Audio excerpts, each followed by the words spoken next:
Yes, NATACHA Raba, NATASHA akoze amateka, akoze ibintu bidasanzwe ngaha muri Buja Forever, akoze amateka mu muziki wa kabiri gatano indwi. Yes, ni NATACHA Raba akunze gufasha cyane abaririmbyi, akunze gufasha cyane bamwe mu biyita abafana biwe cyangwa se abafana biwe muri rusangi. Ni NATACHA akunze gufasha cyane, akunze kugaragara ariko arafasha bamwe mu bamukurikirana cyangwa se bamwe mu bamwituye. Yes, ndakwibutse ko subira inyuma gato, ndakwibutse ko ni NATACHA, muravyibuka abakurikirana entertainment. Ni NATACHA novuga yuko yigeze guha amafaranga umuririmbyi akomeye cyane azi ku izina rya Alvin Smith la vache originale. Muravyibuka yuko Alvin Smith yigeze kwandika posti asaba ko NATACHA yomucorera. Ndibaza muravyibuka yuko NATACHA yaragize icyo akoze ku buryo NATACHA yamuhamagaye muri Club de Lac Tanganyika, ariho na NATACHA Raba asanzwe aba cyangwa se asanzwe yibera, ndetse n'umufasha wiwe azi ku izina rya Alfred w'umuzungu. Ndibaza muravyibuka ko yagize icyo akoze, aramuha Alvin Smith amafaranga yashoye kumwaka, novuga yuko angana n'ibihumbi 100 by'amarundi. Yes, ni NATACHA akunze gufasha cyane, iyo umwituye, iyo umusabye aragufasha kandi agufasha neza. Yes, reka ndakwibutse rero, ni NATACHA eruka guposta post avuga ati umuntu azi gufyeta aze ndamuha akazi kandi azoronka umushahara ushimishije. Yes, amaze kwandika iyo post harabonetse amakomanteri menshi cyane, kugira naho bamwe babitahuye ukundi bakavuga ati NATACHA aragayana, mbega ako kazi ninde yo gakora? Abandi bakavuga ati jewe ako kazi ndagashoboye, ni mumpe akazi. Kugira naho mwabonye hari umusore yatanguye gukora ibiganiro cyangwa se atangura kwitabaza ama media azi ku izina rya Frank, asanzwe aba mu Kinama. Niho yatangura kwitabaza ama media akora ibiganiro bigiye bitandukanye, aho yagiye akora avuga ati kabisa, aho mwabonye yuko yagaragaje n'amarira menshi. Bakunzi ba Biryosh TV murazi kurira kuri media, navuga yuko n'ibintu bitoroshe iyo urinzurira kuri media kabisa. Navuga yuko uba wifuza ko ikintu uri kurarira agishikwa cyangwa se ugishikako. Yes, ni umusore yakomeje arira cyane, aho yasaba yuko umuririmbyikazi w'umurundi azi ku izina rya NATACHA Raba yomufasha akamuha akazi, aho yavuze amajambo menshi akavuga yuko ubuzima butamworoheye, ubuzima bumeze nabi, asaba NATACHA Raba ko yomuha akazi. Yarakoze ikiganiro kuri TV novuga yuko ikomeye cyane, iri kirakora neza. CEO akaba ari Starboy. Mwarabonye ikiganiro cyatambutse kuri Star TV, aho Frank yarira cyane, aho yasaba NATACHA umuririmbyikazi ariko arakora fresh ko yomuha akazi. Yes, mwarabonye n'ikiganiro cyaciye kuri Biryosh TV, naho nyene yarashe gukora ikiganiro. Mwarabonye yuko yaramarira adasanzwe, wari umubabaro, yaramarira, yararize cyane ku buryo n'ikiganiro bitakunze yuko dushobora kukimara bivanye n'amarira ariko ararira uwo musore azi ku izina rya Frank asanze aba mu Kinama. Yes, NATACHA rero niho yabona ivyo biganiro yagiye arakora, arira cyane, agaragaza yuko ababaye cyane. Yes, NATACHA amaze kubona ayo marira, niho NATACHA yahita asimbira kuri page yiwe ya Facebook, aha aca yandika avuga ati, reka ndagusomere amwe mu majambo NATACHA yanditse amaze kubona amarira y'uwo musore ariko ararira. Novuga yuko NATACHA nawe byamukoze ko, kuko kurira uri umuntu w'umugabo novuga yuko atari ibintu byoroshe. Ni NATACHA rero amaze kubona amarira y'uwo musore yaciye asimbira ku rubuga rwiwe rwa Facebook page, ubwo tuzi NATACHA akunda gushira ko vya bintu by'avuga ati mubibona gute eske.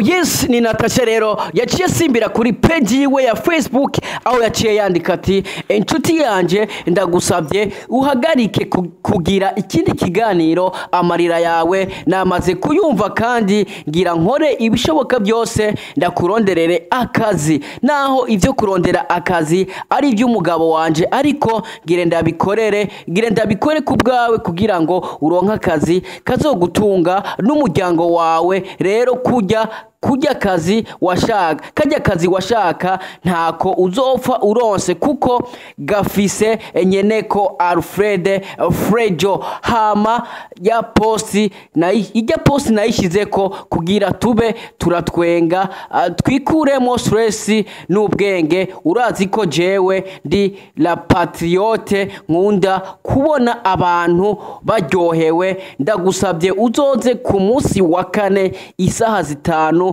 kuri Hotel Club de Lac Tanganyika kugira ngo wironkere akazi kuko hari ubuzi bwinshi kandi ndazi ntakekeranya ko utazobura akazi kameze neza kazogutunga umuryango murakoze cyane. Yes, ugerageje kumva rero amajambo Natasha yashoboye guposta abikishije kuri page iwe ya Facebook amaze kubona ibiganiro uwo musore agiye arakora aho yagaragaje amarira menshi ndibaza cameraman urashobora gubicishamo ngaho ababone video yatambutse kuri Mijo Talent TV kugira ngo babone amarira uwo musore yari kararira imbere ya kamera ari kararirira kuri Mijo Talent TV. Ni Natasha rero amaze kuyibona yishwe n'ikiniga kabisa biramwanka munda acasimba kuri page iwe ya Facebook aho yaciye yandika ayo majambo avuga guco. Yes, hari ku munsi wa kane niho yaciye amutumira kuri Hotel Club de Lac Tanganyika aho yamutumiye ku munsi wa kane isaha 5 niho rero uwo musore yasimbira kuri Club de Lac Tanganyika aho yagenda kwitaba ubutumire bwa Natasha Raba. Yes, amaze gushikayo rero yari yemerewe akazi. Natasha mbazi ndakwibutse ko Natasha n'umuntu iyo akwemereye ikintu akora ubishoboka byose kugira ngo ikintu yakwemereye ashobore kugishikako. Yes, uwo musore rero azi ku izina rya Frank amaze gushika kuri Hotel Club de Lac Tanganyika hari ku munsi wa kane isaha 5 niho yahabwa akazi kameze neza, akazi novuga yuko kazomutunga n'umuryango wiwe wose. Yes, ni Natasha akunze gufasha abantu benshi cyane. Ni Natasha novuga yuko afise umutima w'urukundo, afise umutima wo gufasha, akunze gufasha abarindi bagenzi biwe, akunze gufasha abantu batishoboye, akunze gufasha wa muntu amuserutse ko akamusaba. Ni Natasha akunze kumufasha cyane atarabye ikintu na kimwe, atarabye icuri, atarabye ikintu na kimwe akagufasha kandi ibintu bikagenda fresh. Subire kandi nyuma gato ndakubitse ko hari umusaza nimba ukurikirana entertainment, hari umusaza yigeze gufata aka video ka Natasha Raba ari kararimba indirimbo yiwe. Ni Natasha nawe nyene yamutumye ko kuri Hotel Club de Lac Tanganyika ndibaza mwarabibonye ku media byarashoboye guca ko Natasha ariko aramufasha. Ni Natasha amaze kubona iyo video yaciye asimbira kuri page yiwe n'ubundi arandika ati uyu muntu kabisa uwo bamuzi amubwire ko ndamukeneye. Yes, niho uwo musaza yaciye yitaba ubutumire muri Club de Lac Tanganyika.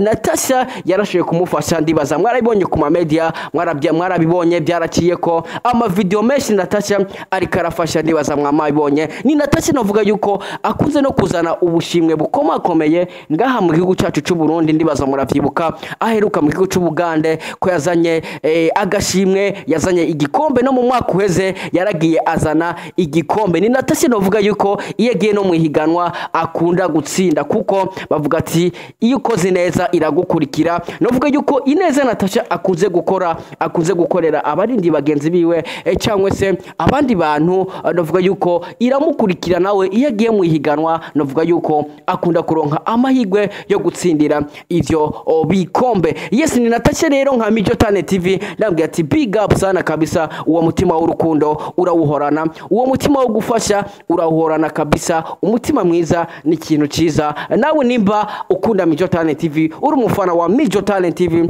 ndakubwira ati fasha akora neza wigendere, ntuzi umuntu ufashije iyo muzohurira, ntuzi umuntu ufashije ico nawe azogufasha kuko bavuga ati nta umenya ejo urashobora gusanga ufashije uno munsi nawe ari wagufashije ejo. Reka ndabwira ati kora subscribe, ndabwira ati ati yari Mr Radio kuri micro ya Major Talent TV. We wumvirije iyi interview ntugende udakoze subscribe, please kora subscribe ntacyo bitwaye kugira ngo natwe uduteze imbere. Nimwebwe ba boss, nimwebwe dukorera, mudahari ntacyo twokora. Wowe wakoze rero subscribe, reka ndavuga ati big up sana. Wotarabikora ndavuga ati please kora subscribe. Yari Mr Radio, we love you so much. Dusubire ubutaha. Ciao ciao. Major Talent TV. Peace.